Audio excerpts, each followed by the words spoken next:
Welcome, Night Owls, to the Book Club After Dark podcast, an inviting moonlit podcast. I'm your host, Danny. And I'm Michelle. We break down fantasy, romantasy, dark romance, and thriller novels.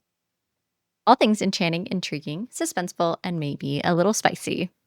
Each episode features intimate discussions on captivating stories, character breakdowns, fan theories, and more. And here's your content warning. This podcast contains mature themes and discussions that may not be suitable for all audiences. Episodes include explicit language and descriptions of mature romance, as well as depictions of violence and other intense subject matter. This podcast is rated R for mature audiences. Listener discretion is advised. Yep, and going forward from here, there's going to be, of course, lots of spoilers as we continue our coverage of Brimstone for the Fae and Alchemy series. We assume that you've read Brimstone and Quicksilver, so consider this your spoiler warning. Let's get cozy because the best stories are told after dark. All right, Michelle. Two things. If you're watching on video, I did have a chemical peel, so my skin's a little bit red, and I'm not allowed to wear makeup right now. I'm in the healing phase, day 3 or 4, and you're not supposed to wear makeup, so I'm doing what they told me to do. For a whole week? Yeah. Okay. I didn't realize it. No, I think it's like day 4 you're okay, but we're getting there. So anyway, all right. A little redness is going on, so if anyone's wondering if you can see the peeling or whatever, I'm fine. It was intentional, self-inflicted. I paid for this, so I'll be fine. But we have the drink of the episode. So the drink of the episode today is the Rot this evening. That's what we've got going on. So we're calling this the Rot, and what it is, it's actually a dirty soda. And it is inspired because, Michelle, while you're pregnant, you had so many dirty sodas. I think you have a dirty soda today as well. I do. I do. Yeah, postpartum, we got a dirty soda. All right. Yeah. This one I made, you can make, oh my gosh, if you haven't made a dirty soda, you can make them with all kinds of stuff. So I kind of went down the rabbit hole, pun intended, looking up different recipes for this drink. And for this one, I decided to incorporate some stuff that was like red and a little acidic and just some fresh fruit. And so this has puree in it, fresh lime juice, and of course, because you're on a dairy-free kick and I am also dairy-free, this is a coconut milk-based whipped cream. So have all of that in a Coke Zero, which is my preferred. You can use any type of cola that you want for this. But yeah, so cheers. This is the drink of the episode, the Rot, of course, based on, oh my God, that's really good. Based on the Rot that we see in the book. And also, I thought it would be good to, if we were going to make a drink that was based on the Rot, obviously the Rot's horrific, but I wanted to have something, I was like, if I'm going to make a drink out of it, maybe I can put like a positive spin. And so this was a drink Add some that fresh I thought fruit. kind of, yeah, make it a little bit on brand, but also somewhat fun because in the book it's actually terrifying. But here we go. The Rot. Cheers. Cheers. Soda. You definitely should. If you're doing dry January, a lot more. Yeah, and they're January. There you go. You can get like a mocktail. You got a mocktail version thing going on. There you go. Mine's not as fancy for sure. I do so because I'm still breastfeeding and I'm trying to watch my caffeine, so I have to do diet Coke caffeine free. And I don't have to. You can technically drink caffeine while you're breastfeeding. I just want to be cautious because I don't want a fussy baby. I already don't sleep. So why am I going to put myself through that? And Fair. I have oat milk creamer in mine. So you can do something super basic when you're doing dirty sodas. I feel like it's like one of the most versatile drinks you can have. That's fun and fizzy and just, yeah. Yeah. It's awesome. It was a lot of fun to make. Maybe we'll see some more dirty sodas in our future because I want to do like a lemon lime one. Ooh. So yeah, if anyone has any ideas or has a favorite dirty soda recipe, definitely let us know. Tonight, we are diving into Yavelia again as we explore chapters 28 through 36 of Brimstone by Callie Hart. Of course, whether you're reading along with us or you're just here for the book talk, we are glad that you're here. So glad. So let's go into chapter 28. Saeris woke up the Quicksilver, and she is expecting Kingfisher to come through. And when you're reading, you're expecting Kingfisher because she's describing like his black hair and everything. But no, we find the most awful Arias just comes out with a bunch of royal guards, and Bellicon essentially sent him. They were like waiting, and when they saw the Quicksilver pool disrupt, they went in because Bellicon wants to offer her a deal, which the deal is super shitty, let's be honest. He will provide shelter from the Rot in exchange for her services as an alchemist, which You can't trust Bellicon. Obviously, she's going to get used and abused. And Everlane's We are return because alchemy she's been, slave. yeah. And We are Everlane, who alchemy has slave. yet to wake up. And Fisher's Ugh. execution. Yeah. So this is worst deal ever. I'm sorry. He needs to go to business school and work on his negotiation skills because that's not it. And while Saeris isn't oath sworn, Orias emphasizes that all of her friends and everyone she loves is oath sworn. So if she doesn't take this deal, then he's going to do some fucked up shit with them.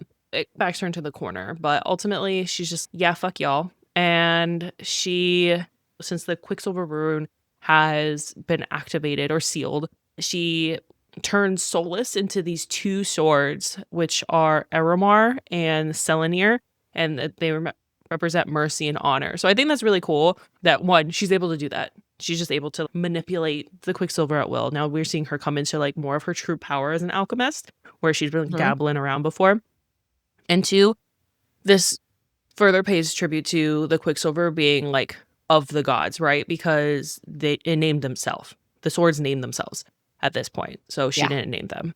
But this then Which is cue wild. badass fight scene, because that's what we've been waiting for. We've been since basically the last high action scene is with the Scorpion God. That, that was the last high action scene we've seen. So it's been some time since we've gotten some action here. And the 5 guards attack Saeris. They have null blades, which she's just, what the fuck? And we've talked about null blades before, but null blades negate any sort of magic, so alchemy is included in that. And she killed 5 of them using her swords and her magic, despite the null blades. And then Kingfisher and Carrion 5. Hold on appear. a second. Wait a minute. We have to go back. We're just flying through here, Michelle. We've got some key items that we've got to talk about. First, our girl Saeris finally is coming through because we've been waiting. Okay, we've been waiting for her till she was talking to Hazarak. She really was like insecure. We're not having a lot of our girl Saeris that we saw in book 1. It's taken some time. Granted, your girl's turned into a vampire, half fae like situation. So understood that she's a bit miscombobulated. She's a little bit messed up here.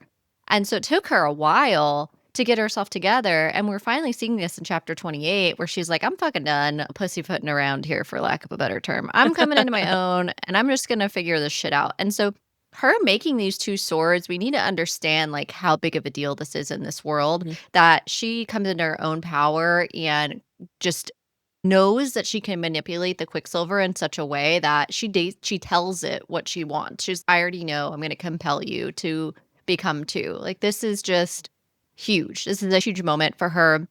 It's a huge moment in her journey as an alchemist, seeing this type of power that she can wield. Because remember, Callie Hart basically told us that we're only going to see about, or at least in the first book, we saw like less than 10% of Saeris's true abilities by the end of Quicksilver. So I think that in chapter 28 here, it really is a true understanding of the fact that she is coming a lot more into her own and trusting her abilities and understanding how much power she truly has. So this is a really big deal. I also want to talk about what a piece of shit Orias is and how Bellicon is just so used to getting whatever the fuck he wants that I'm actually giving you an offer. Because you're like, oh, who's going to take that? He's more, why would I even offer something? Like, I'm Bellicon. I feel like he's just so arrogant. He's such an leader. And Orias is also just so like, how dare you even like scoff at this? You're at least, I'm not kidnapping you. I'm giving you a choice. Like, exactly. You should come. Really? Is it a choice? Like, you're really not.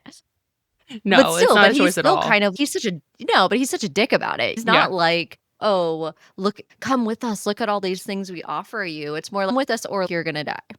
Yeah, basically. There's not a lot here. Anyway, I just wanted to comment on that and really stick out the fact that the Null Blade is mentioned here and that Bellicon has these and knows about these. And it's very interesting because he figured this out and knows that they negate magic, and now we're seeing them and trying to understand what the fuck a Null Blade is. How long has he had these? How long has he, because, he's doing his own shit.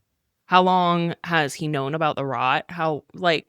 What is his play here? How does he know about the feeders? Is he part of the reason why they're here? And that's why he has the Null Blades? Or what kind of deal did he make with whoever did bring the rot in? There's a lot of questions here based around the no blades and the fact that his guards have them.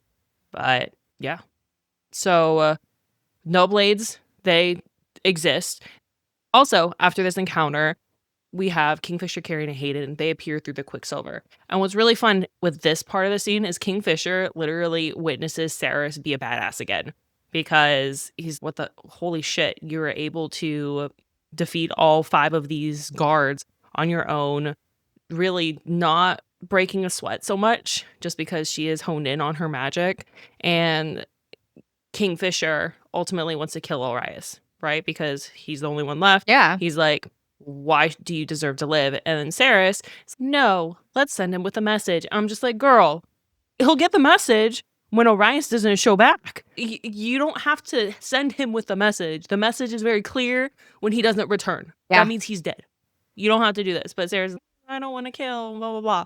Now is not the time to show mercy. I don't know. That would have been my thing. I was like, girl, what are you doing? This is going to bite you in the ass, Right. which it does. It Kingfisher, she has more restraint than I do. Your ass would be grass if I had a say in it. And yeah, we should have listened to Kingfisher.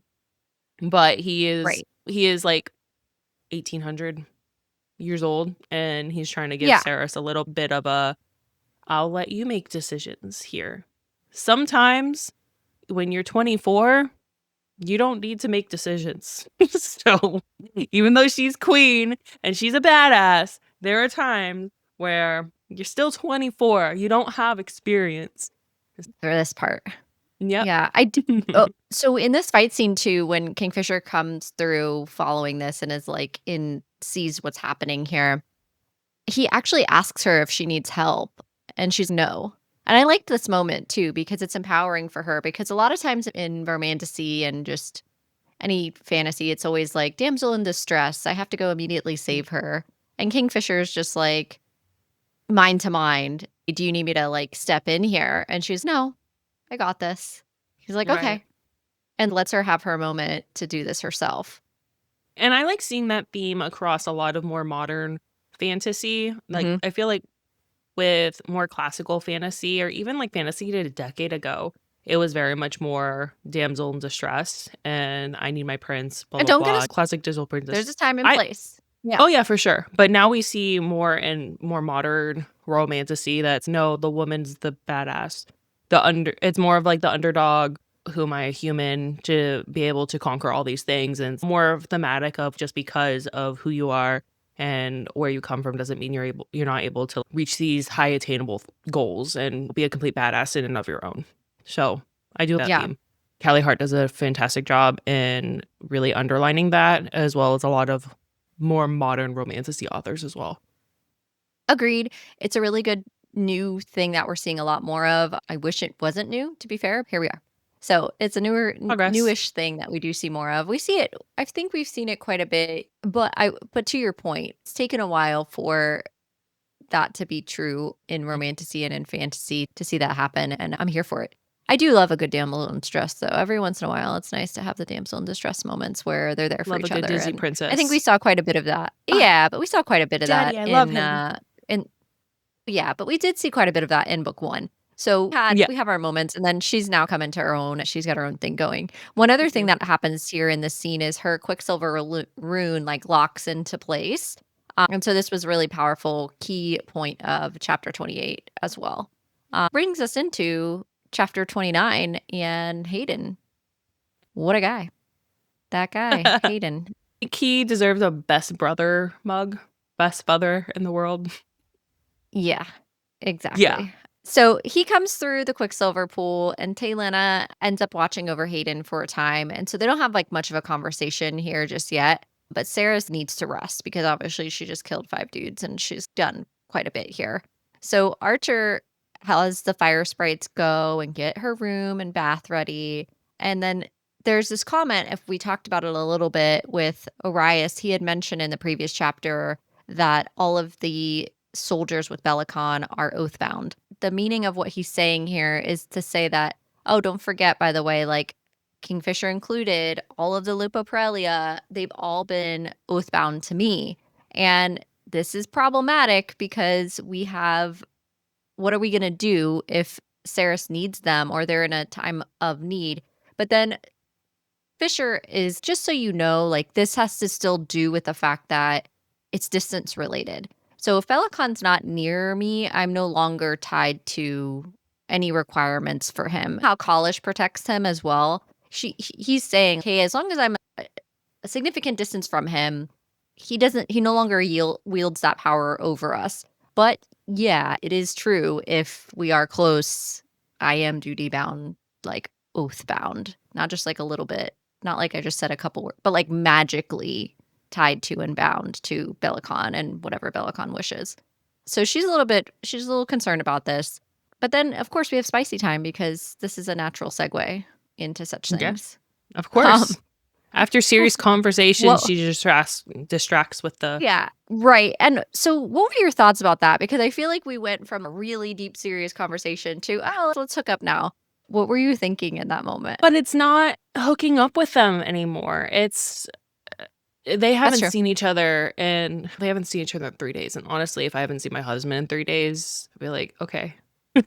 No, I love him. But I feel like they're Mhm. still in the enthrallment of new love. And at this point, me and my husband have been married for 8 years now. So I was like, okay. Yeah, but How also, was your like, they're not break? even I married love yet. you. You know, Yeah. they're boyfriend, girlfriend. They're But still in their they're very, like, mated. So early. yeah. Yeah, yeah, There's yeah. still like new love. So 3 days feels like forever for them. So it's balancing. I haven't seen you. The fate Yeah. of the world is like really weighing on us.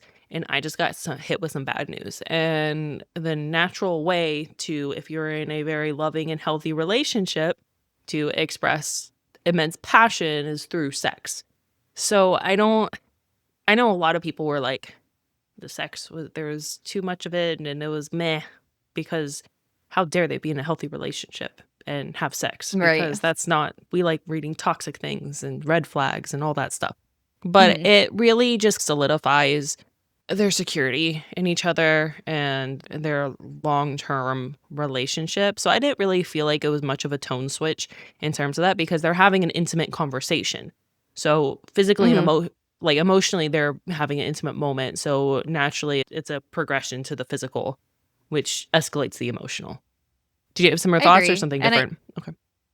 No, I agree, and I think we'll talk about it actually down the rabbit hole. The segment today is gonna be about, did this book have too much spice? Because a lot of book talk had a lot of, like, negative criticism Mm, about that, and I thought it was very interesting. Yeah. It's like you can't win. There Nope. wasn't enough, and now there's too much. It's like, "What?" But I will say this, the 2 key things coming out of chapter 29 that we have to focus on other than the spicy time and all that, there's one, like, extremely highlighted quote, one of the quotes that we actually reacted to, one of the viral clips that we did before the book even came out is in this chapter, excuse me. And more importantly, there's a moment with Archer where he's getting everything ready and he's talking about this kingfisher little ornament, like a little tiny kingfisher bird. And this is where Kingfisher's mother gets the name for him from this little tiny gift that she was given.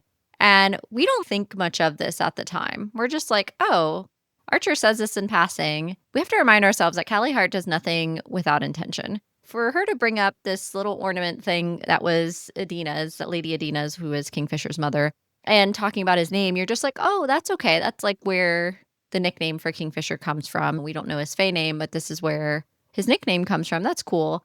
And we like don't think about it again. Right. And to our own, at least I didn't file it away. I probably should have. Did you? hmm When I did my reel about the backstory in Kingfisher and like the mythology and everything, I really focused on like the mated aspect of the two lovers and how honestly like it turns bad ultimately for them, which I think is really foreshadowed already. But the fact that she Mhm. had a literal kingfisher, because I didn't realize that bird existed in this realm, because it's like a very specific, it's a very pretty bird, very specific, very Mhm. bright blue. But I was like, bird. Okay, look out for birds. Yeah. Birds will be important at some point in time. Just because she was like, Yeah. remember in her interview, she's like, there's something on every fucking page. So I'm like, all right. Yeah. It's She just a pointed lot. out bird. All right, it's a literal bird. So let's tap that away. Which honestly, I was like, ah, The fucking Stargazers. As soon as the Yeah. Stargazers became like important, I was like, you're yeah, bird. And And then then the name of the obviously, Stargazers, I was uh-huh. just, "Oh, Stargate," like, I didn't put that together either, like, till Yeah, later, which was great. And honestly, sometimes I'm like a vibrator where for I'm sure. not trying to figure everything out, Yeah. especially on a first read. I'm like not trying to be like I'm there for vibes. I just want to read it and then and that was definitely a no shit moment. But more importantly, there was my favorite quote in this chapter, of course, Okay. was which is the name of the chapter, Fortunes of the Universe. I'd spend the fortunes of the universe to protect you. I'd drain the seas dry, fell every tree. I would sacrifice the sun from the fucking sky and surrender the stars too, if I could. But those things aren't mine to give. All I have is my life. It isn't much, but I'd spend it and consider the price small if it meant keeping you safe. And then Kingfisher says that. I love you. Okay. Okay. Are But do you you? sacrificing the power The of the sun? sun? Damned us If all not, into like eternal darkness? No. yeah. If you're not, If he's not then doing it, I I don't don't want want it. to hear about it. Yeah. Literally. Literally. Oh So good. god. Yeah. Bring us into chapter 30, Michelle. Chapter 30, Everlane finally fucking wakes up. She's doing something. Not much, Ish. but having a seizure, which is honestly awful, but something's happening with her. Everyone Mhm. is in her room trying to restrain her. She has Telena in a chokehold, and Carrion and Danya had to pull her apart, and they're like trying to restrain her. And Telena is, I can't reach through to her. There's like a block in her mind. It's like it's there. There's something happening to her, but I literally cannot access her. And Fisher's freaking out because this is his sister, and he feels very helpless because there's nothing anyone can do but just kind of watch her, and Mhm. she's screaming. And Yeah. it's like her brain or her spirit is somewhere else entirely. And this is actually Everlane's voice. At that time, Sarah does make sure to make the distinction. This is Everlane's voice. We don't know what's going on with her, but before, when Kingfisher's mother was across, it wasn't Everlane's voice at all. So we know this is Right. Everlane experiencing something. Now, was Yeah. her spirit is her spirit somehow being taken over and tortured in a way? Is she assuming memories of someone else at this time? We don't know what's Mhm. happening. We just know that someone is blocking them from being able to access her. So some pretty serious magic is keeping Everlane where she is. We have no idea who. Do you have an idea of who you think might be the one doing this? There wasn't anyone that was immediately coming to mind, personally. I think that there are readers who were bothered by the fact that she doesn't wake up in this book at all, but she is a vessel for Lady Adina at a certain point, and there's also parts of the reason that she's not waking up are gonna be critical to book 3. So I Oh, think for sure. that there was likely in my mind from a writing standpoint, if I'm Callie Hart, she's probably thinking, "There's so much here with this with Everlane and even Ren, because we don't see Ren very much, but there's so much and all of that, that there's all of this other stuff over here too that I have to get through." And so Right. my thought is, like, the reason she doesn't wake up is because it's a critical turning point in book 3 that she's waiting to tell. And we're gonna find out something that's probably some kind of bombshell about who has had her or what's going on in that whole situation. Could it just be Right. that it's a sickness and that she's being held and there really isn't a key thing? Yeah, there could be, but it just doesn't seem likely Not likely given with what we know Callie about Hart. Callie. Yeah. Yeah. I'm because the one person we haven't heard from at all from this book is Madra. And Yep. last episode, we talked about how there's some theories that Madra is an alchemist and that Yep. power got taken from her, or the Quicksilver like stopped bowing to her because she's so corrupt, that sort of thing. I wonder Mhm. if Madra is the one having to deal with this, because think of Kingfisher physically was taken, right, and tortured. Now the triumvirate is no longer a triumvirate because there's only two of them now. But Mhm. to emotionally or spiritually take Everlane would like mimic that sort of torture Well, and that they're exacts used to doing. revenge. Pissed. Her brother's dead. I think we can't underestimate Belicon or Madra. They're both No. we really just have learned I don't think there are true villains. I think we see who we're getting closer to as far as villains at the end of this, but I do I wonder think if that it's Kingfisher's they're dad. definitely key I wonder if factors. he's a true villain at this point, Oh, I because don't know. at the end of the book, which we'll talk at Like, the that he end, turned? it seemed very ominous that he's now bring me to my father. It just seemed, the tone of it wasn't like a, yay, daddy's here to help. It's I fuck. don't know. Or we could argue behind enemy lines, you know what I Yeah. mean? Behind enemy lines doing something. Yeah. We'll speculate We'll get more more into when we that get to that end. very soon. Yep. Yeah. So after the seizure ceases, a focus here is, why the fuck was Danya and Carrion the first two in the room? And Carrion's, I was in my room, and which is across the Oh, hall. were you? Interesting. And then Danya's, oh, I was just walking by. It's the hallway. We're just there in Ma'am. the hallway. Oh, just casually going by Carrion's room, which you now have a very invested interest in to fuck around with, which is fine. Get it, girl. But also Danya sucks. Not mates. No. No. I don't No. know if we'll see Carrion having a mate, because I think it would take a lot, because he talked about how he couldn't even love Saeris in a romantic way, and he wanted to, because he was so devastated by a lover he This is lost. why he needs one. He needs. But I think it would take a lot, and I hope to God it's not Danya. They are very opposite personalities, but I really hope Danya doesn't deserve it. She's a fucking bitch sometimes. Wouldn't get their yeah, but Callie wouldn't do us like that. We would not get their first like hookup as an off-page situation if they were fated mates for Carrion. I just don't believe that. She loves Carrion too much to do that. I Yeah, think that's true. we're gonna either get a spin-off book for Carrion and we're gonna see his Which she has his hinted fated at mate that she right. wants to do that.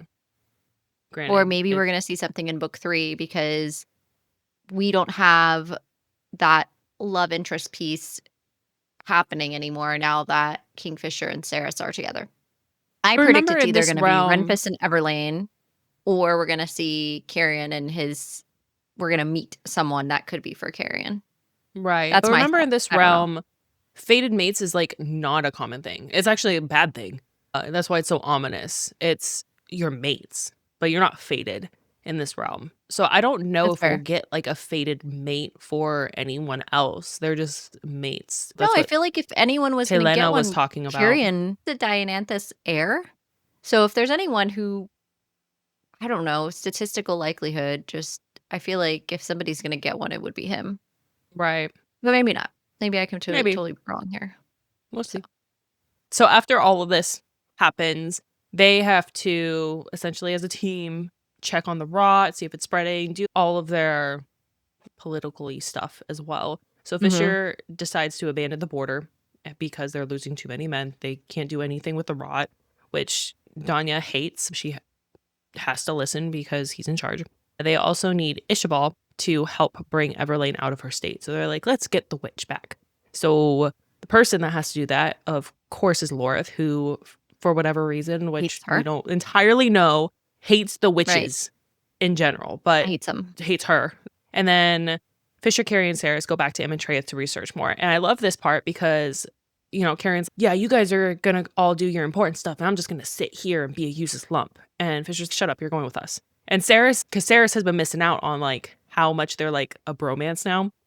And she was about to tell Fisher into his mind, like, you should let Carrion come. But Fisher already decided. He already knew. He wants his buddy. Yeah. Even though they've been through too much. He literally had to, like, push his ass up a ledge and have it in his face. They faced near-death experience together. I think they're like besties now. Scorpions. Which is funny. Yeah. They, like, go get scorpion tattoos after this. And then Saeris and Carrion go to see Tal, but were interrupted by Zovina. And this is where we saw Saeris come into her physical power. This is where she's getting more into her political power as well. And Zovina is, like, really confrontational because she had more than just an enthrallment with Malcolm. There's romance there too, which honestly you feel for Tal at that point because he literally became a vampire for her. And Saeris confronts her on Foley not receiving the letters because she's heard multiple times, Foley got letters. Foley's, I didn't get no letters. Y'all left me. And she gets down to the bottom of it, and Zovina was the one that was keeping the letters from him, which, bitch move. what are you gonna do? And Saeris makes her literally bow to on her knees. Oh, yes, she And does. Zovina hates it because she can't put up a fight. She literally has to bow down to this woman that she hates who killed like her lover. And then this very intense moment was interrupted with Tal coming out of his room naked with a big ass boner. Like, y'all are interrupting some fun I'm having in here. Yeah, That's like why are how you the guys chapter like, ends. what's going on? How could you possibly what do you need? Can you please take this Yeah, elsewhere? yeah, the name of the title of this chapter is called Leash. One other thing that's really important in this specific thing is that Carrion asks Saris, like, "How do you know where to go to find him? You must know the castle so well, like, how do you know where to go?" And she's like, "It's a leash. I'm, like, leashed to him because he created me." And he's, "Yeah, you can't sense Fisher the same way." And she's like, "No. The connection I have with Fisher is, like, this Very calm different. and peaceful, like, very different type of thing, which is very different than the feeling I feel with Tao, which is just a leash. That's exactly how she defines it. And the witch shut the door for me on every possibility of Yeah. a love triangle. It was done right here. It was very Done, done. intentional And we to knew, be yeah, yeah. anyone who thought that it might be happening by chapter 30, you should have been like, yep, definitely not happening now. There's no No. way. Granted, yes, does he open the door naked? Sure he does, but she just literally got done saying that the connection that I feel to him is a leash. So that puts a Right. fork completely in the idea that there was going to be any kind of why choose love triangle that was squashed. I was slightly devastated, but also that makes sense because it does make sense from a story Makes perspective. sense. It makes total sense that Yeah. this is true. I I was think that yeah. all of us wanting this to happen made no sense for the plot actually in real No, life. it was Like, it more didn't. of a personal I want to see it But was it wanting personal? that. Because how many of us wanted that? I don't think it wasn't just, like, me or Right. you. It was, like, a No, lot of not us were, person. like, in the camp. Oh, yeah. Yeah, but Okay. it's personal to us as the reader. We wanted to see that just because it would have added a lot more For it would have added a funsies. lot more drama. Yeah. It would have been fun to read.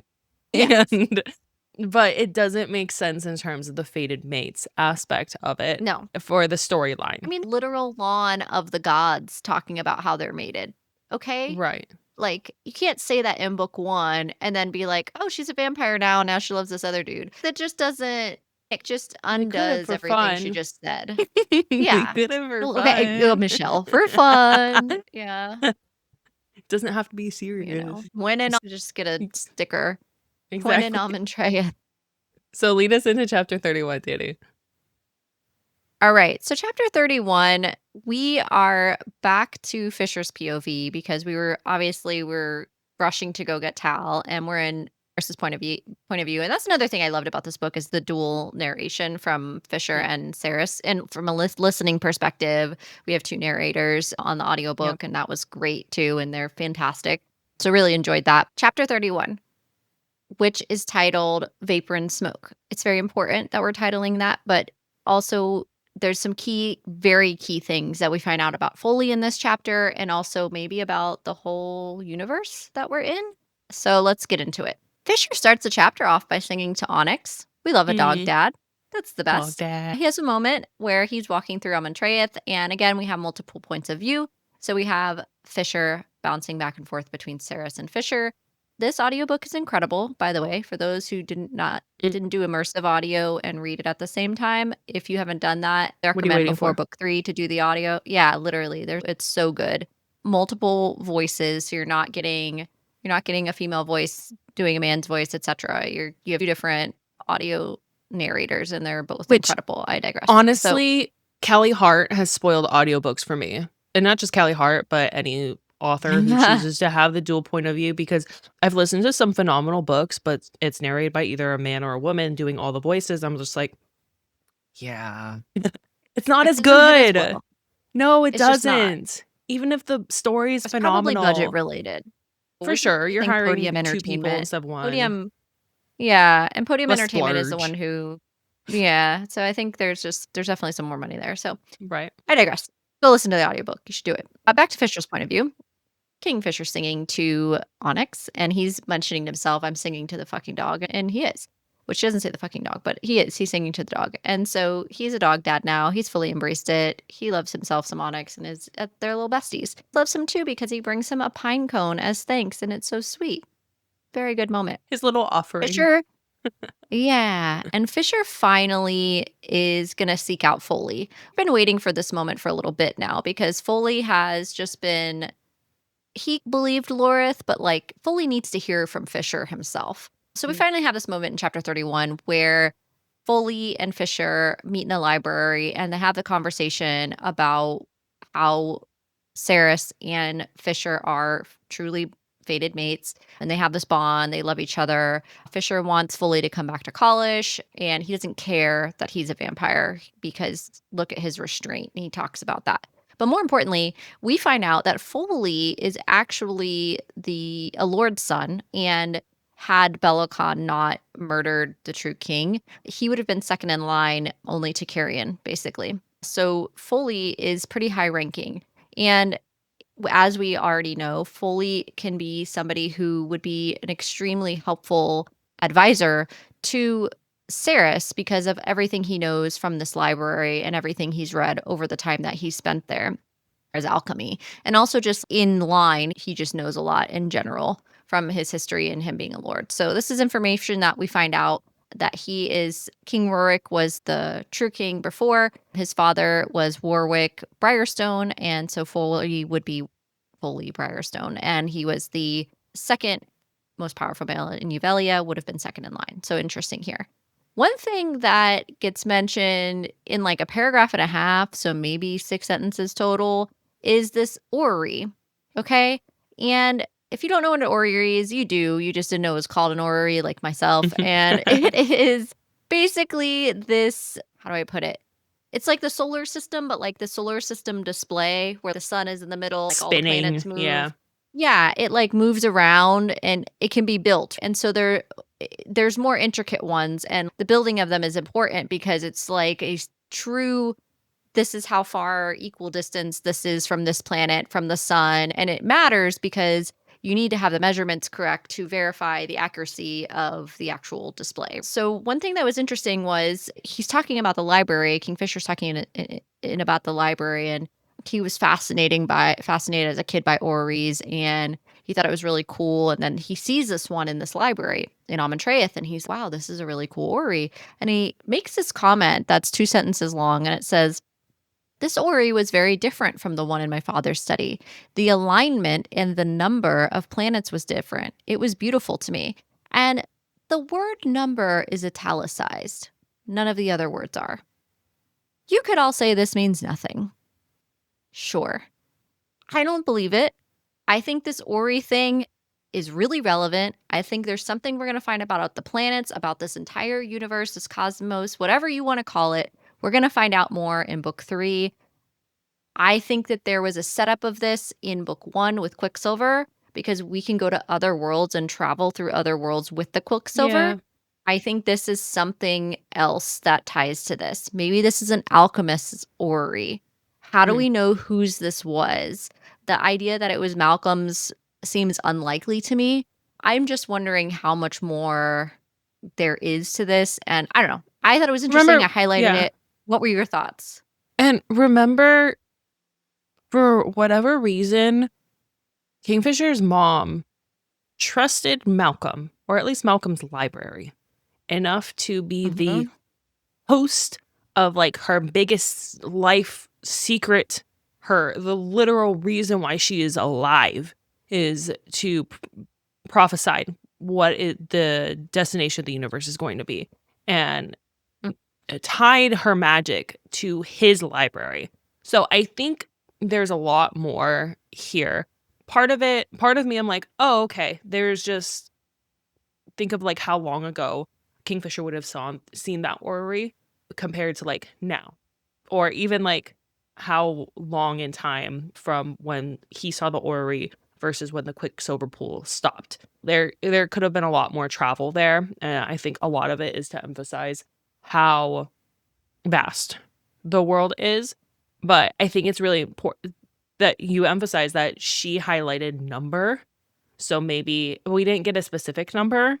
It probably shows we're going to go to different areas in book 3. So that's what I thought. Now that you brought it up, I'm thinking about it. When I first read it, I'm like, cool. The world's big. That's fine. It's grown since you were a kid. Probably. There's magic and shit. Makes sense. So yeah, that was Do just you think, when I though? first read it. Yeah, but do we think when they go through the Brimstone at the end of the book, and we can speculate about this a little bit more, are they on the same planet? I don't think so. I don't think so.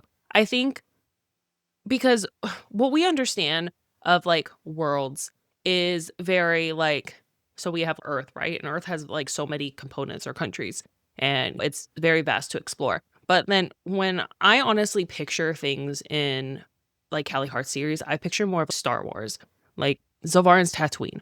But it's like literally this like really tiny desert planet, and that's it. That's all that's on it is Yeah, this but tiny it has desert. 2 suns. We know that it's Exactly. not the same planet that they're on for Revelia. It can't. Exactly. So I think he's going to, they went to a different planet ultimately here. And maybe the comparison in the two is like the difference in where they are. But we don't know what the first Ori looked like at all. But yeah, I think they're going to different planets. Maybe even different Interesting. like universes entirely. Perhaps Yeah, Bilvarin may have to be, given that it has 2 suns, it could be the a solar system multiverse for it. where they're going Yeah. into like completely different time space continuums. Hold on. Maybe. We'll have to see. Think about it. Anyway, before we If you fact think it about the oh, tree, no, think about it. If you think about the tree, there are many different universes that are happening all simultaneously. So I feel yeah. like you're hopping from leaf to leaf, ultimately with the Quicksilver. If you want to get like the visual of the tree, I think it's more of We're like you're hopping going from from leaf to leaf. Zaris leaves? Yeah. Interesting. So I think that's because if you're Okay. using the Quicksilver as the pool, the trunk is what holds it all together, and you're hopping from leaf to leaf, which isn't different planets, it's different universes. Because Zorath says these are all like tiny universes with billions of people, whatever. And like, oh, a leaf died. Billions gone. Interesting. So that's what I think is Okay. what's happening. All right. I could be wrong. I think you're onto something, and we will find out a whole lot more in book 3. Yeah. Very curious to see where that goes. I think we have to finish talking about chapter 31. And so the conversation with Foley and Fisher, he basically talks about how he's never fed on a human or a fae. And he trusts Foley now, and he gives him Joshin. He's like, here, have Joshin. You can have him. And So many this is a questions. god. He's like, yeah, one of the old gods. You know who it is. It's Joshin. He's like, the Joshin? That guy? That guy? Yeah. He's in this box. Yep.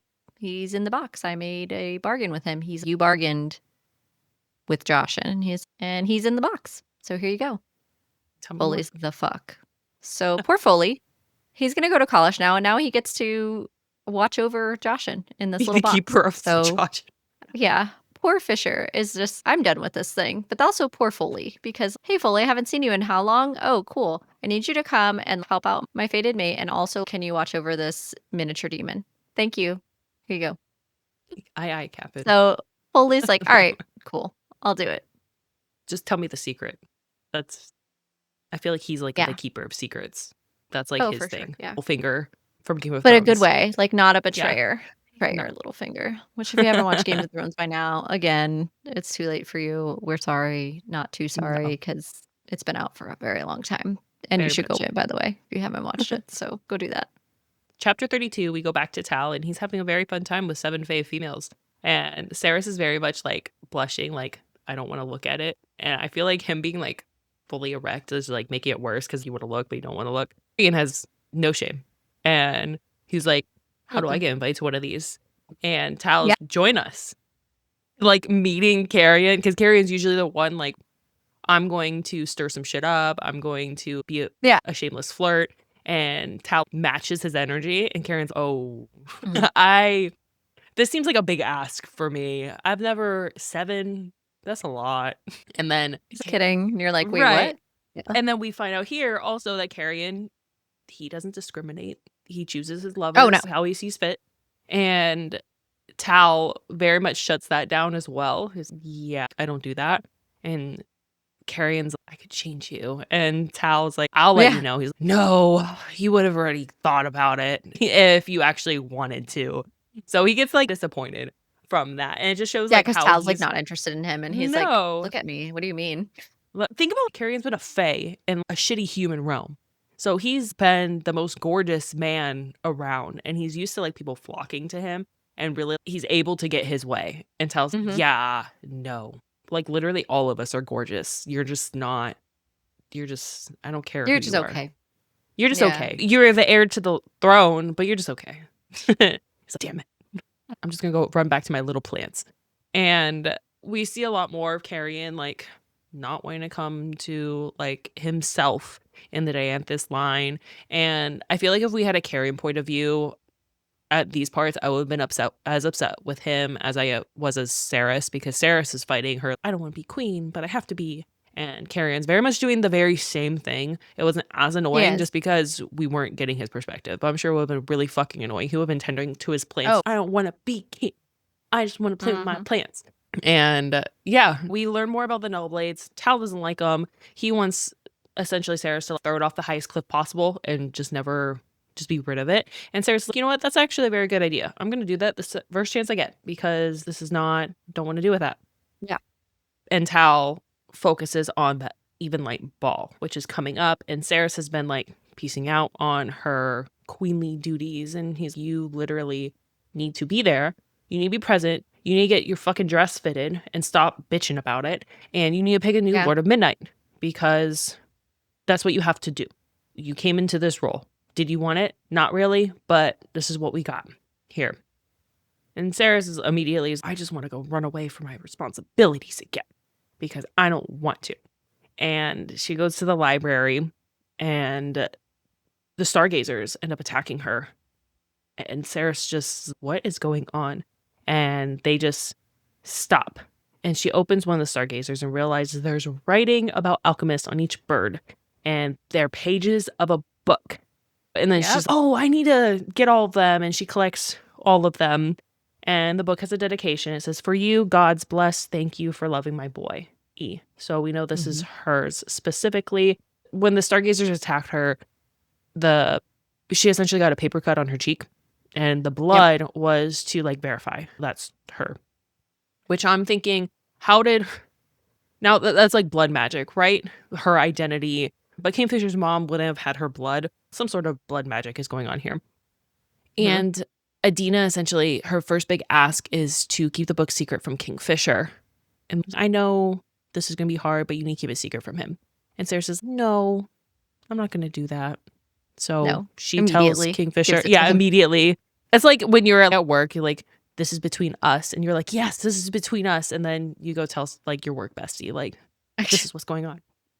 And he very much respects, like, this is a book for him. And you feel pretty sad for him because he greatly loved his mother, and his time with his mother was cut short. And now Saeris is getting pieces of her that he'll never get, but he respects that there's a bigger picture here. And he loves his mom enough, and he loves Saeris enough to understand that boundary, that this isn't for him. But she ended up being a test. Which we know in chapter 33, that is just a test. And before we get to chapter 33, two things I want to highlight from 32 and 31 is that Tal in 32 is really focused on, we've got to go to this ball. And you think it's because of the duty that Saeris has, and she finally needs to step into her own and do some shit. And part of that is there, but it's also because he has his own hidden agenda. So we get a little foreshadowing here. And then we also have foreshadowing in 32 with Foley, talking with understanding how powerful Foley would be as an advisor to Saeris. We understand that in the next following chapter that she definitely, it's highlighted again, you need to pick somebody, right? And so lines it up to where we know who's going to be picked next, but we really still didn't. I didn't put it together reading it, but looking back, Callie definitely put that together on purpose to where it was lined up, and you can get that together.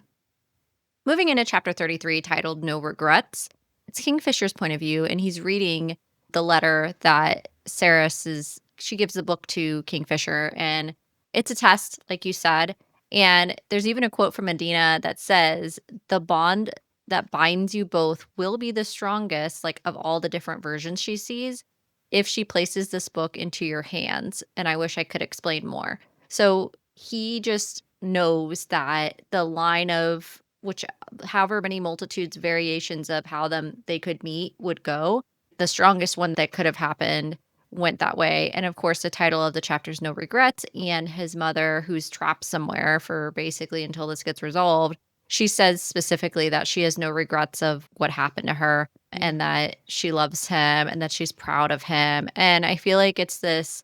And then she says at the end of the last line before she says, "Your mother, Adina," she says, "Now give her back the book." So it was definitely like a test of she loved me this much that she gave me the book. And Fisher, the chapter ends. That's it.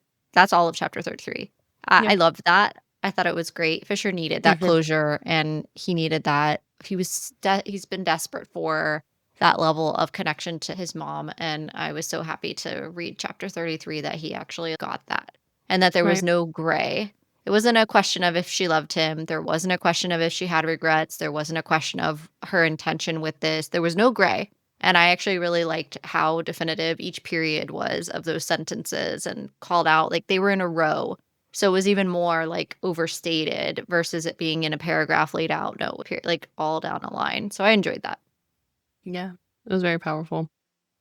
That leads into chapter 34. So Saris wants to escape her responsibilities once again because Shocker. part of it is like she doesn't want to be queen. Obviously, we know that. But other part of it is like her mind is like racing in terms of trying to get as much information from this journal as possible. So her focus is elsewhere, which is she honestly thinks the ball is something silly, not that some big shit's going to happen in it. And the state of the universe obviously is more important. Here are the answers. So my brain is going to focus on that. And also, it's just she's such an introvert that the thought of a party literally makes her want skin crawl, which fair. Mhm. If you're an introvert, you understand the feeling. And they're doing a lot in this chapter is a lot of trying to figure out things, trying to figure out the rot, trying to figure out the null blade. And that's what most of it is. And they go back to college. Carrion again refuses to acknowledge himself as heir. And as he's talking to Archer, and Archer is the fire sprite, and It's the best. Archer is the best, and he tells Carrion that your kingdom knows you and his family, and they bow to you and acknowledge you as heir, even though Hmm. you haven't been here, because your family was good. So Yeah. you in turn are good, and this is a big moment. I wish I could have gotten Carrion's POV in this and, like, hearing this Yeah. from Archer because he's lived in 2 worlds at this point in time, and neither are his, or neither have felt like they're his. And this is just validating to Carrion. This is your world. This is your realm. We are your people. Get over yourself and acknowledge it already. And Archer told Saeris of Adina and Agree. how she used to Needs love to. coming to the forge. And I love this because obviously she loved coming to the forge because of Saeris, and she was she was a seer. She was seeing Saris's future and Kingfisher's future. So after this conversation about Adina, he's, oh, her favorite flowers were actually here in the forge, so let me go outside and pick some for you because these were her Hmm. favorite flower. And all of a sudden he's screaming for help, and you're like, oh shit, a feeder has Archer, and the scary feeders, not the rot feeders, not the normal feeders now. And he was Right. trying to, The ones like, you can't take kill. him away, like literally grab him and take him up the wall that they have. And Saris throws the null blade at the infected feeder because it dropped. And it, like, absorbed the power of the blade and made him stronger, which Saris hasn't seen the absorption of this. Right. We've seen before that the feeders, like, absorb any sort of magic. So it's just interesting. It also absorbed the null blade as well. So obviously the creator of the null blade wasn't to fend off the feeders. It was to destroy the Fae or whoever magic wielding person there is. So Saris and Carrion fight off the feeder and rescue Archer. However, the feeder tears open Archer's neck and is, like, spewing brimstone And that is the only thing that kills the fear, the brimstone that is coming out of Archer. So now you're like, great, we have an answer. We have a cure for the rot. But Mortem. obviously, we have an answer. Do we have the resources? We're going to find out in the Mm-hmm. next chapter why that we can't just, hey, Brimstone, fix it all. Yeah. So But chapter 35, Kingfisher tells us his point of view, but he tells them he's waiting, and Lorith is, oh, by the way, it's called Brimstone. So this is where we first get the title of the book identified. We understand what's going on here with the title of the book and how Quicksilver was the key element and thing that we talked about most in book 1. Book 2, we find out that Brimstone is the thing that's going to get rid of the rot, and that we know from the prequel chapters that Brimstone comes out of a dragon's mouth. And now we also know that fire sprites are made out of brimstone. But problem is, fire sprites actually use every drop that exists of brimstone in Uvelia. And the only way to get it is to kill them because it yeah. doesn't regenerate. So once they lose it, they have to share it amongst themselves if one of them's injured. So for our friend Archer to be healed, his other fire sprites in the house basically have to be willing to give up some of their literal life force to save Archer. And this isn't Yeah. like blood where your body's going to regenerate more of it. It's like you don't get it back. Once it's used, that's it. So we've got a problem. We have our first like really big issue that we have something that can solve something and no way to do. So this is a good catalyst that leads us through the rest of this story, because now we know that we need to figure out how we're going to get more brimstone. And the way I immediately was like, Callie told us to read the prequel chapters. She told us to read The Gate, and this is exactly why. So then I was like, dragons. I don't know how we're getting there. We're fucking getting some dragons for sure in this book. Because how else can we get this brimstone? And I immediately put that together. I don't know if you did, Michelle, while you were reading, but Oh, I yeah. thought of that like right away. Yeah, I was like, okay, we're getting some fucking dragons here. We even talked about that beforehand. That was one of the biggest things that you were theorizing the entire time, that we're getting some dragons, just because we did read Adjunct Gate way before Brimstone came Oh, out. yeah.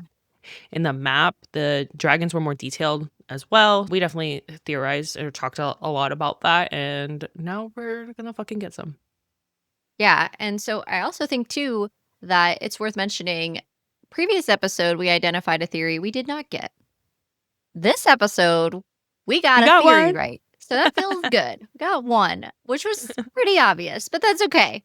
We got one. We know we're getting more dragons. We didn't understand the true super relevance of the dragons, but we got one. So we'll take it. All right.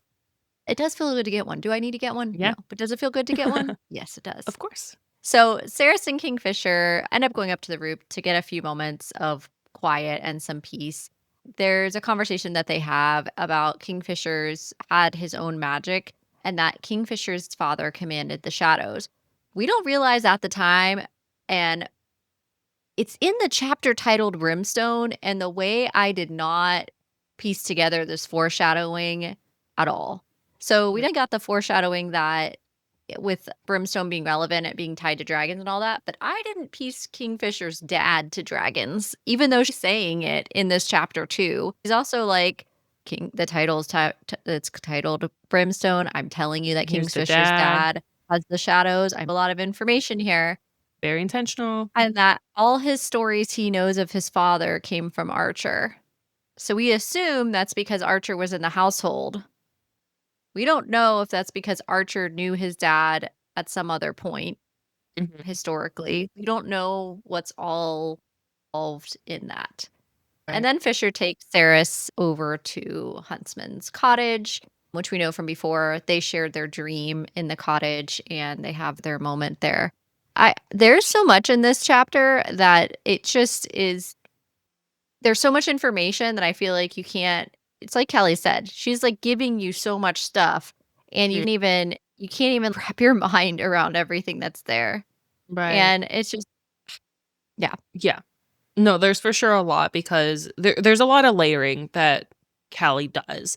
So this is what's happening in the present. This is what has happened in the past. This is what you should look for in the future. And she does that with most of the chapters very intentionally in the layering of backstory and what's going on in the real world, and a lot of distraction in terms of I'm not going to tell you exactly what's happening, but you need to read through every single layer that I have for you. Kind of like a cake. There's one other thing that's interesting because remember we found out a lot in Quicksilver too about all these different creatures. They were Mhm. mentioned quite a bit more. I feel like in book one, with Pub, like right at at the beginning ish of the book, and like later you hear about all the different creatures. But then there's a basilisk mentioned in chapter 35. It's super brief. He's Yeah. like, "Oh yeah, the basilisk lives out there. I think my father lost a toe to one or whatever." And she's like, "It's called a graven in this series, but he says it's essentially a basilisk." And he's yeah, he lives in a little wooden cottage out there, and he's, like, pointing, and it basically it makes tinctures and salves. A long time ago, people used to trade with the Graven for things that would end hexes, okay? I highlighted this because 'cause I'm like, "Who is under a hex right now?" Oh, Everlane. yeah, Everlane. And And I'm like, we "Hello, we have a basilisk who makes salves out here," which sounds totally listen, insane. But I'm I like, "He's out can't. here in the cottage." We used to barter with them. And I'm like, Okay. "Isn't your sister under one of these?" I feel Yeah. like I don't Ah, know. maybe I was we'll just maybe he'll actually so make a maybe the Graven is appearance. gonna be our yeah, I don't know. I don't know if the Graven's gonna be our salvation. We just don't ever hear about the Graven again after this, but I just again Yeah. feel like that's just not It's like Callie. a yeah, it's not a random nugget of information. It's an intentional placement of Oh, yeah.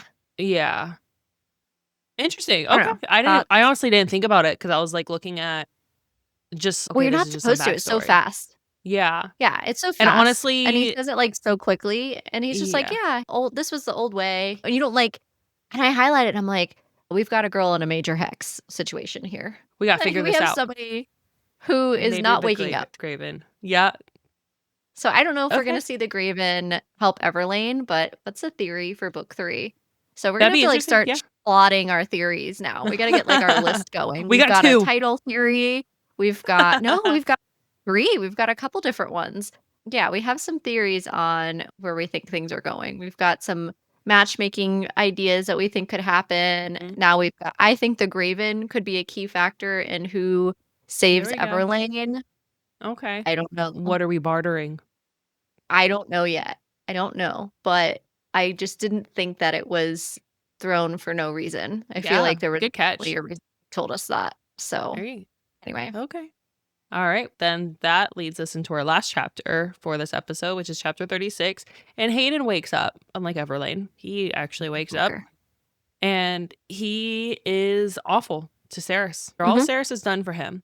And because Madra has been basically turning Saeris into a martyr, a Zolvaran patriot, which if you're a Zolvaran patriot, that means you're against the people ultimately and everyone hates her. And Hayden starts to believe her. And mind you, Madra's just been making some posters, and this is why Kingfisher got pissed before. It's like you're gonna believe someone who literally gives you water rations that's dirty and makes some posters. Okay.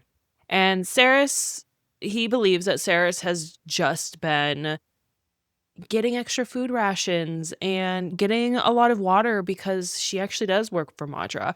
And the audacity of this little spoiled brat for he was able they had a shitty life, but he didn't have any responsibilities. He could screw up.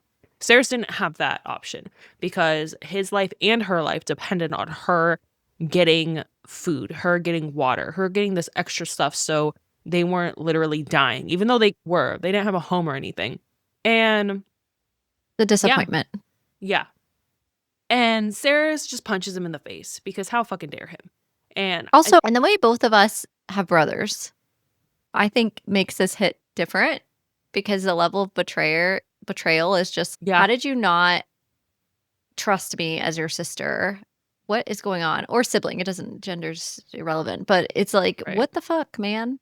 What the After fuck? all I did for you. Yeah, how fucking dare you? Literally. Yeah. And all Saris does, she like doesn't really she's like, what the fuck and doesn't really acknowledge his argument so much and just punches him in the face and it's like I'm not fucking dealing with you anymore because Literally. this Like, is I'm no. done.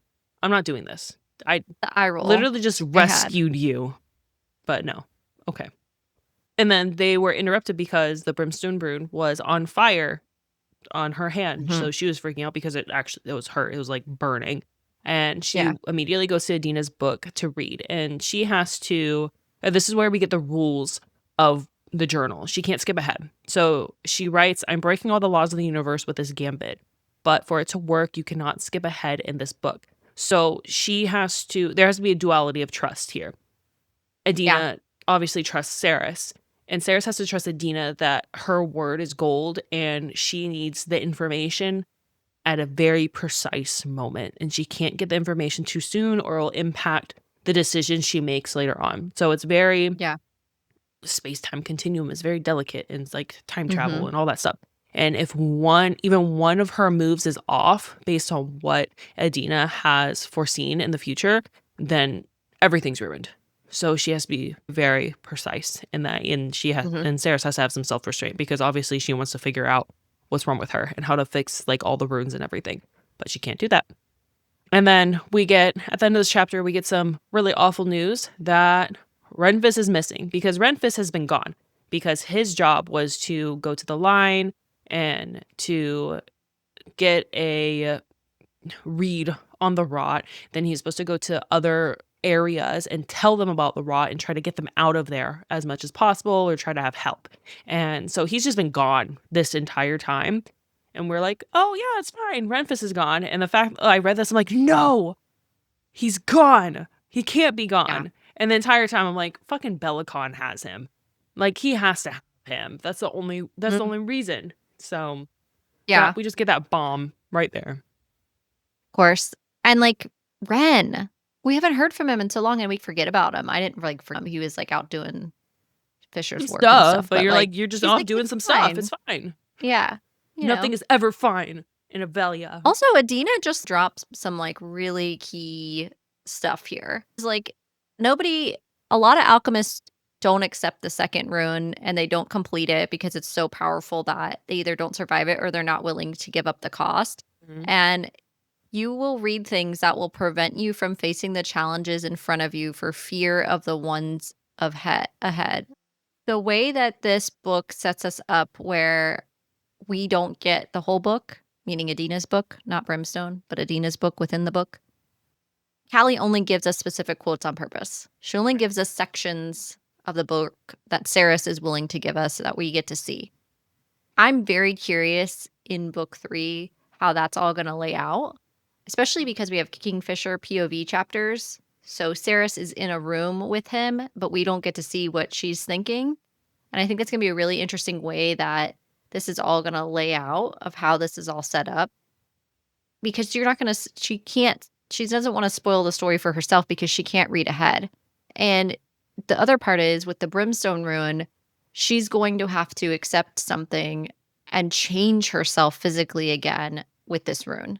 So there's a lot to it. But what's crazy to me is that Kingfisher's mom writes about the even light ball in the book. She knows about it and she's writing about it. It's like you don't realize the level of detail. At least I didn't really piece it together how much she actually knew about what was about to go down until now.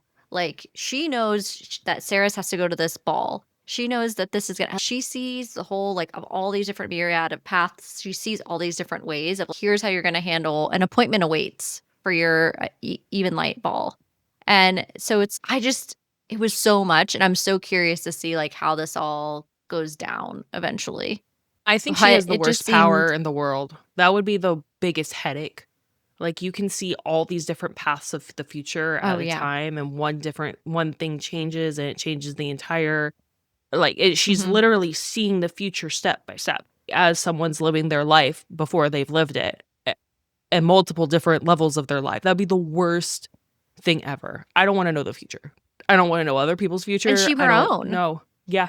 Yeah, Well, yeah. she knows what Bella's Accepting gonna I'm do to going to her. Like die all of it. awfully, but I need to do all this in time. And I Mhm. have to. And then also my soul is just gonna hang out for thousands of over 1,000 years, hang Yep. out, waiting. Just The crazy, love of a crazy, mother. crazy. Yeah, exactly. And that was a huge part of this book, which I loved reading, of course. That wraps up our chapter coverage, which brings us to our down the rabbit hole segment. Do it. So we talked a little about it in the middle of the episode. We talked about how there has been a lot of reviews and book talking and things in Goodreads, etc., that said that this book had too much spice or needless spice that didn't drive plot and that they didn't like it. Thoughts and feelings? What's too much spice? Why is that such a thing? Yeah. Why are we complaining? And the only books that I'm like, this is too much, is if it's every single chapter or every other chapter. There, when chapters are dedicated that I can count on more than just my fingers, one hand fingers, then that's too much spice. I personally think if there's 5 chapters of it and like a 60 to 70 chapter book, I think the percentage ratio, I'm happy with it because there's 5 chapters out of 70 that there's a ton of plot going on there. I think, and Yeah. I mentioned this earlier, people are mad that it's a healthy relationship. People love reading about toxic things because we read about toxic things, so we don't do toxic things. That's why we read. So let me ask you this. If it wasn't Saeris and Fisher, if it had been Saeris and Tal or some other variation, do we think anyone would have said that? Because I don't. Yeah. No, I think people would have complained because they would have been like, that doesn't go with the plot. I think either way, Oh, no people matter would have what. complained about That's fair. something. So I don't think there would have been an ideally perfect way to write the spice to please everyone. And you're not going to please anyone anyways. But what people really love, and which we know from book talk, is the yearning. The yearning is what drives women crazy, or whoever's reading these books crazy, because it can be men as well. And there's no more of that. Yearning's gone. It's Yeah. because he has her, she has him. There's nothing in between. And since it's just their point of view chapters, we're not getting other sex. Which, if we had another person's point of view, then maybe they would have been like, okay, at least there's something toxic here, or the yearning, or that sort of thing. But because we're Yeah. not getting that, we're getting a very healthy relationship. And there's a lot of plot going on God when forbid. they interact too. But since we're getting a very healthy relationship, a fated relationship, think about it with Akatar. Once Rhysand and Feyre got together, oh, who? What? Okay, let's go on to another character and let's have their yearning and their toxic relationship. And then in Akatar 6, it's going to be another character with his own yearning and that sort. So it's because that's what they want to read, because a lot of women who are reading these books are women in marriages. Healthy, stagnant, maybe not stagnant in like a negative way. I don't mean that in a negative way. You're in a No, healthy, you mean in like stable yeah. relationship. So you read about these books because it makes you feel something Or different than it's what you someone who have. hasn't found their person yet, maybe. Yeah. So I think people just want to read about toxic shit. And that's okay. I love reading about Oh, toxic yeah. men. Same. So that's a huge, yeah. We read about it so we don't live it in real life. Exactly. I don't want a toxic Mhm. man. I don't want to come home and questioning what he's doing, where he's going. I want to know that when I come home, or when he comes home, he's not going to smell like someone else, or I'm not going to question on whether he's out with someone else. I want to know on Friday nights he's just going to be on the computer with his friends playing D&D. So I want the stability. That's why we read about it. So that's my take. Okay. I Yeah. think we just like toxicity. So what is your thought? I would agree. I think it was wild to me out of all the things that people were like frustrated by, supposedly by this book, or just to find something. Oh, there was too much spice. I was like, you know what? Okay. That is an invalid complaint in my book. I'm like, and especially from Callie, who doesn't for the sake of spice. I was just like, yeah, okay. Do you know what genre we're reading? Are we sure that we know this is dark romantasy? Because Mhm. I'm just like wondering if you knew that. And I think because we're used to because this is a trilogy. So Mm. relationships happen a little bit faster than I'm going to use Akatar as a comparison. There are 5 books out right now, and 4 of them were heavily focused on Feyre and Rhysand. So you had multiple books of that yearning, right? Yeah. Here we're getting 1 book and that's it. So I think people want more of it. Yeah. Okay. Whether it's fair or not, I just don't think it's fair to say that this book had too much spice that wasn't Fair. plot driven. I would disagree I with agree. that. That's my thoughts. But I know you're just not going to please everyone no matter what you do. So, Nope. see, if she had 3 or 4 less, who knows? People would have found something else to complain about. Wouldn't have mattered. I agree.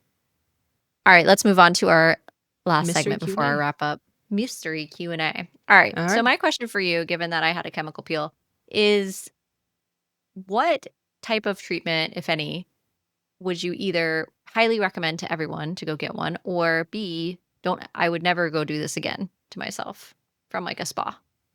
So I honestly wish I would do more treat yourself spa time. I don't really do that very often. You need more. That's I what I'm need hearing. more. Yeah, I Okay. need more. But what I've had done and what was surprisingly like a very great experience was like a sugar scrub, like a full body sugar scrub. And Ooh.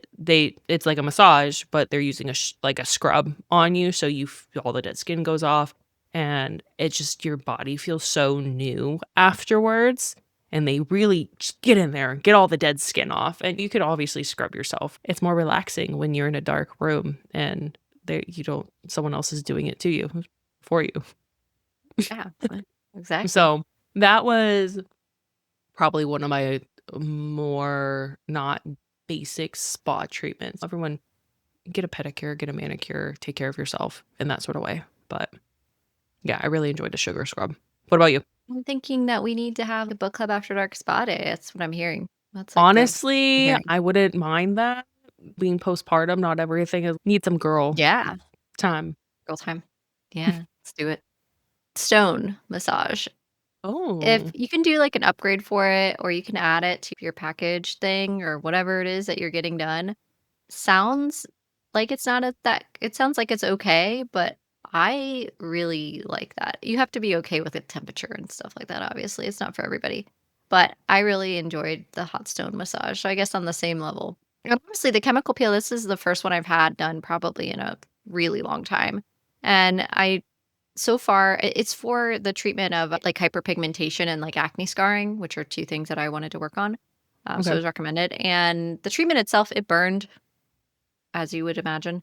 And then there's some little bit of downtime for recovery, but overall, it's been fine. I've enjoyed the results so far, but I'll keep you Okay. posted on how it all goes. Yeah, But I've my never thought would be had hot one. stone. Get the hot stone massage. Okay.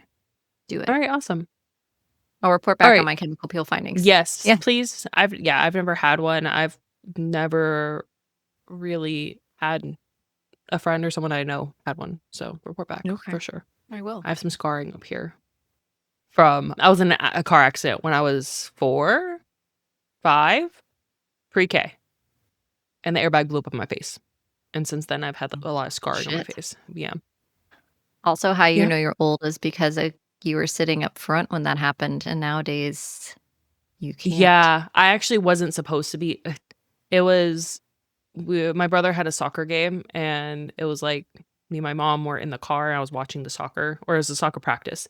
I was watching in from the car for whatever reason. We were just in the car, and then my brother and his friend just hopped in the back seat since we didn't think anything of it. I was already sitting there. We are just watching soccer, and Yeah. literally, yeah, ran into a pole. But yeah, that in the 90s, that would have been late 90s. As long as you weren't one, it was just it It was wasn't fine. as big of a deal as it is No. today, Yeah, where for there's all sure. the car seat Not as stuff. many there was a lot of things in the 90s Probably that for weren't a that big of a reason. deal. Yeah. Okay, so my question to you is, what is a time that you have had to either face a fear of yours or overcome it, and maybe it could have turned out positively or negatively? Oh god. There have been a lot of times that has Okay. happened. I think one of my favorite quotes in general is there's 2, but one that sticks out to me that, like, I wanted to mention and related to this is, "Let them tell you no," which sounds like you're giving someone else power, but really what it means is go for the thing, and if it doesn't work out and someone else tells you no, that's fine, but don't let it be you that tells yourself no before Okay. something is even tried. So, Yeah. mentally thinking to yourself, like, I'm gonna go for this really challenging thing. So a good example, it's actually funny because there's a reel about just like going for something that feels uncomfortable. And I would say fear is like probably the wrong words, but was I scared to start book club after dark? Yeah, and I think it's Yeah. nerve-wracking in general to run the show, given that we have careers and families, and so I don't know if that answers your question in full, but I think another short answer would be, like, my intrusive thoughts have fears in them literally every day, like, as a mom Oh, yeah. and just in life. I think they've It's just, awful. like it's become so much worse as a mom because I just you think, like, 3 to 8 to 17 steps ahead of, like, is this action gonna have, like, all Mhm. these, like, ridiculously like, things that just aren't gonna happen. You know, your brain just goes a mile a Mhm. minute of thinking, like, all these horrific things that you're absolutely probably doing wrong. So, I mean, that's fear-based Oh, too, yeah. but anyway. Right, and that's why What mom about you? burnout is a thing, right? Oh Intrusive god. thoughts over everything, Well, and they like, call it the mental literally. load. Yeah, the mom's mental load. Mhm. Totally, totally a thing. Alright, so, yeah, Right. kicking it back to you. Thoughts, feelings on fears. Go ahead. So you went really deep, and here I am like, there's one time I really had to face a big spider, and if you know me, I hate spiders. No, this is a big thing for me, though. We This talked was when about I was your a kid. arachnophobia once. We did talk about it. Yeah, yeah, but me facing it, it was a Oh, core memory of why I will never fucking touch a spider. So in Florida, we have these big ass right. huntsman spiders. They're like bigger than your hand. And my father knows I have a fear of spiders. I can't stand them. So there was one in our house, and he thought it would have been a great idea to teach a life lesson with one like right in the hallway by my bedroom. Oh god. And he's like, it was me, him, and my brother, and we're all like in this hallway. And I'm like, Dad, get it. He's like, no, you need to face your fears and you need to get it. I'm like, Oh, fuck. and I've recounted this with my brother because my brother's like, he could have just asked me, I would have been fine. I'm like, I know, but this was a life lesson moment. And I went to go hit it with like a shoe because this thing's massive and it gets away Of course. and Yeah. it goes and hides somewhere that we lose track of. So here I am in my brain. Oh my God, there's this massive spider that's in the loose of my house and loose in my house. And I made it mad. So in my irrational brain at this point in time, because it was almost nighttime, I at bed when it was night time to go to bed, I shoved blankets under my door so it wouldn't get into my room, and I lock my door. That's how irrational I am. I lock my door thinking the spider Wait, is you locked your going door to. for the spider? I locked my door for the spider. This is how I was thinking, and then I even like I remember I'm like, no, you're being crazy, and then I unlock it. And then I'm like, "Nah, fuck it." I lock it again. So I tried to Oh rationalize my with myself. gosh. So this only further solidified spiders are awful, and I Yeah. cannot face them. And I try really hard with my daughter, but she has developed a fear of spiders. And I tried to talk No. her out of it. I'm like, "No, spiders are good. Spiders are good. They eat all of the like the mosquitoes and stuff. Mhm. They eat the bad stuff. They're good." But one time I flipped out about a spider like in the sink one time because I turned it on, whatever it was there, and I screamed. So now she screams when she sees a spider. I'm like, damn it, no, We can still work on I'm it. supposed to break We can generational still work on trauma, it. Yeah. not be created. Correct. Yeah. So yeah, you went deep, I went spider, and that's how. Yeah, Okay. Somewhere in the middle. there we go. All right, before we wrap up, let's talk about what's coming up next on Book Club After Dark. Yeah, next week we're going to dive into chapters 37 through 45 of Brimstone by Callie Hart. And of course, we're looking forward to continuing our discussion on Brimstone with you. And don't forget, we want to hear from you. If you have thoughts on Brimstone or suggestions for future reads, drop a comment below or message us on one of our social media platforms at Book Club After Dark Pod. Show us your fan art, theories, or anything bookish you'd like to share. Yeah, and you can visit our website, bookclubafterdark.co, to stay up to date on our cozy content and check out our merch. That's all for tonight. Sleep tight, night owls. Until next time, happy reading.